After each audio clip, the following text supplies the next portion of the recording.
Hello and welcome to Unsourced Wall. My name is Elvis, and as always, I am your host. And welcome to another pretty short episode. There's clearly a lot of stuff that's both going on and not going on in the world right now. And I hope that you're all staying safe because, well, like I mentioned in passing at the end of the previous episode, my father became ill with pneumonia, and it turns out that he and many of my other family members, including myself and everyone immediately around me, have come down with this horrible disease, this virus that's kind of plaguing the world right now. And I hope you're all staying safe.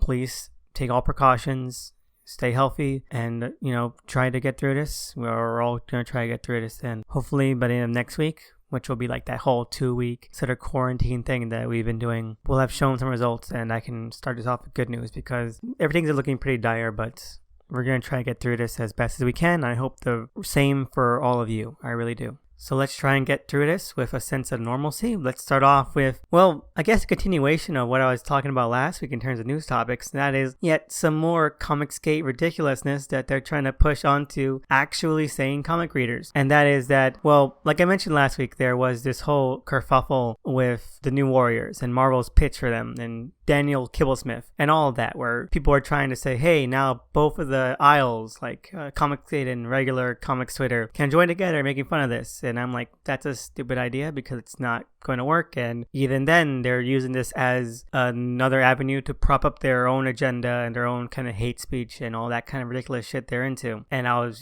completely on the money about that, because what happened is that now, because of the worsening situation with coronavirus in the world right now, a lot of comics publishers are scaling back and honestly, I guess, putting on hiatus a lot of their upcoming titles and ongoing titles that they are deeming like non-essential or things they don't want to or can't put in production right now because of how uncertain everything looks. And people on the Comicsgate side are trying to use what's now being called as pencils down for a lot of these things as sort of like a after effect of New Warriors.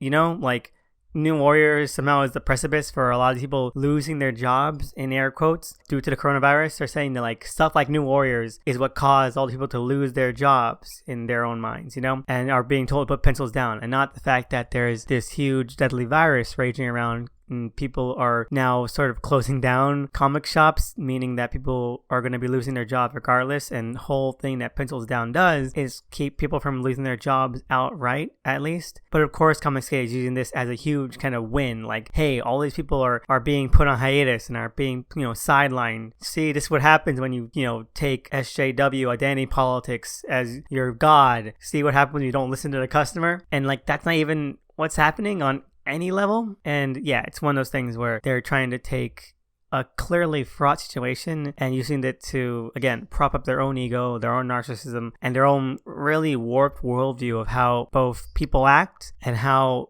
the comic industry actually acts. So that's pretty insane, and that's something that's going on, and I thought that was pretty hilarious because not only after that, but there was also this push for Comicsgate a couple of days after that where they were trying to get like comic solidarity, like we gotta support comics all together. But like, you can't switch from reveling and joyfully celebrating people being out of work essentially for, I guess, identity politics, which isn't even a real thing, and it's not an actual critique at all, and then saying, hey, we support all comics, we gotta all band together. Because no, that's just you trying to reframe yourself as kind of like the hero in this situation, like the sound of reasonable discourse and logic and heart. But it's such a thin veneer, it's so superficial, and everyone can see through it. So that's probably been the most ridiculous thing about comics Twitter and comics news this past week. And of course, like I said, there are a bunch of titles that have been put on pencils down notice. So that is a real shame. It really is. I hope that they can weather through this as well. And funnily enough, I just want to mention this out here because I learned this only recently, but the New Warriors is only like a 5-issue miniseries, which of course is something that Marvel does a lot too, ongoings that doesn't have really a lot of faith in. Like, it did it to Loki,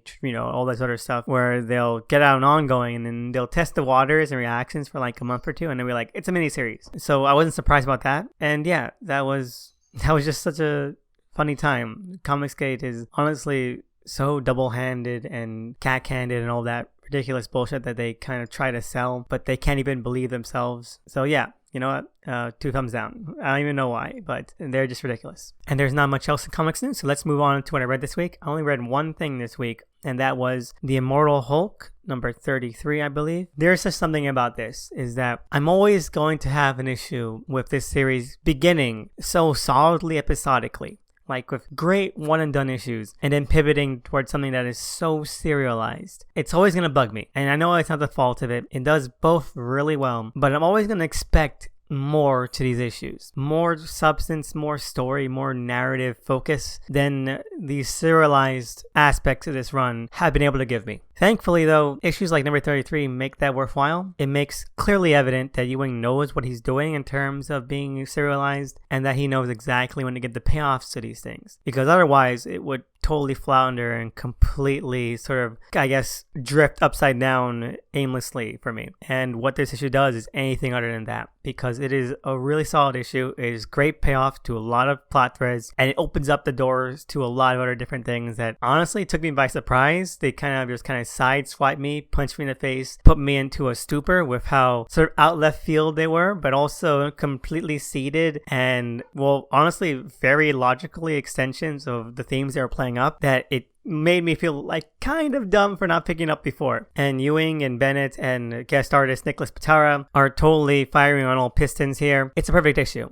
And what it does well is that not only does it bring forward a lot of what was making the Zemnu arc so far that exciting, that whole manic, chaotic, and honestly sort of insane filtering of perception and media and nostalgia that was the driving force behind this, but also, again, bringing forward a lot of that mindscape, very mentally engaging back and forth between Bruce and the various Hulks that made the first couple of issues so engaging. Like when you got to know that it was actually Devil Hulk, or when you got to see what happened to Savage, or when you got to see what happened to, Joe Fixit in the first early issues. You see a lot of that carried forward here, and what makes their various ticks so unique and distinct.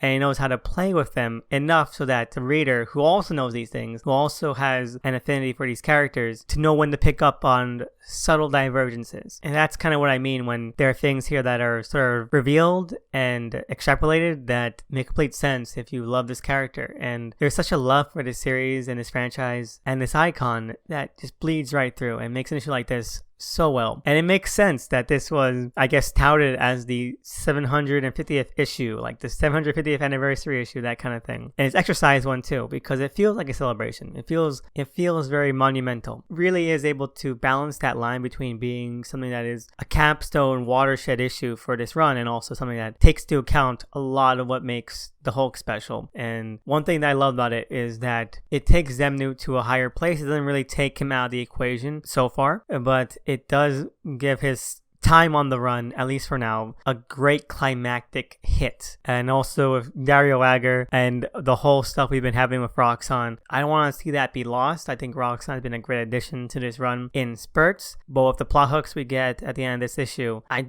am definitely in the mood for something a little bit more Hulkish. And what we get is the return of the leader, the thoughtful man, one of the Hulk's premier iconic villains, and it does it in such a way where I am left jaw on the floor enraged that I didn't know it was going to be this simple to begin with. Because what happens, it turns out that Rick Jones was being possessed by the leader for an indeterminate amount of time. It could have been since Abomination, it could have been since he was Skeleton Man, it could have been since he became normal looking again. And I'm gonna risk it and gather a guess that it's been since he became normal looking again, since he went like green-eyed angel kind of gamma god. Because when we started seeing something like that, we started seeing like him being very kind of jokey, 60s-ish, and it's fine. I mean, you kind of expect that. Rick is kind of like in a Snapper Carr style situation where we expect him to be a little bit more Silver Agey, a little bit more pop gung-ho-y, rather than being a more of a modern character. But now knowing what we know about the leader and how leader has been possessing him, manipulating him from the Green Door universe, from hell, it makes complete sense that the leader is putting on this kind of mocking affectation of Rick Jones, that he's very much putting a pastiche, a caricature of Rick Jones and what he thinks of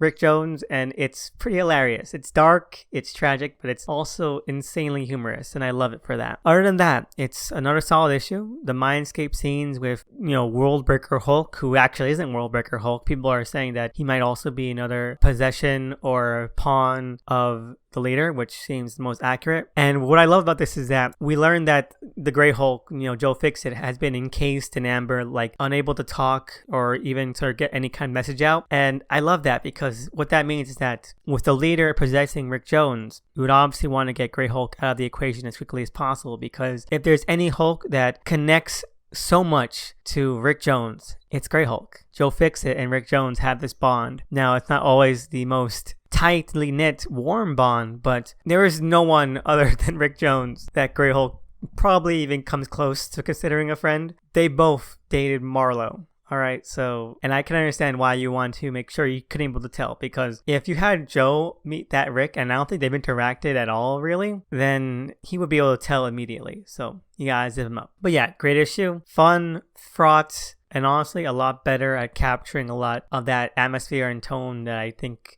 the early issues had, where you're able to get a little bit more eerie with it, but also not totally overpower the kind of thrill and excitement of reading a Hulk issue. You can get kind of gruesome, but even the gruesome stuff feels very powerful. There's a part where Bruce Banner's skin just explodes, but you're kind of into it because it provides Savage Hulk, the classic Hulk, with great moment, and you're going along for the ride classic Hulk because he is the most simple and staunch heroic style of Hulk, and it's a beat that isn't wasted, and I love that about this issue. Like I said, it's an anniversary issue, and it's a really well done one for what it is and for what it has to juggle. So yeah, I can't wait for the next issue. I can't wait to see what happens. I can't wait to see what the leader does and whether or not we're going to be able to see exactly what was on the other end of the green door for Jailbait and I guess Hot Shot or Hot Hands or whatever. The leader's minions from like issue 4 or 5, because that's something I've been wondering about ever since I read that issue. So fingers crossed. So overall, 2 thumbs up. Anyway, that's it for what I read this week. I hope that everyone out there is still being safe, and I just want to say thank you to everyone out there who's ever sent in a question, comment, or topic to the show. I promise I'll get back to asking for questions, but that's gonna be a while. I'm just trying to keep my head out of the game and trying to find a sense of normalcy. Just keep safe out there, and if anyone out there has their own questions, comments, or topics, you want to tell me on Twitter at THE_SNICKMAN. Please check out the cover artists for the show at DOTEMCEE. Please give them a follow. Please check them out. They really deserve it. And hope that next week we can start off with some better news and all that. So have a great week and see you again next time.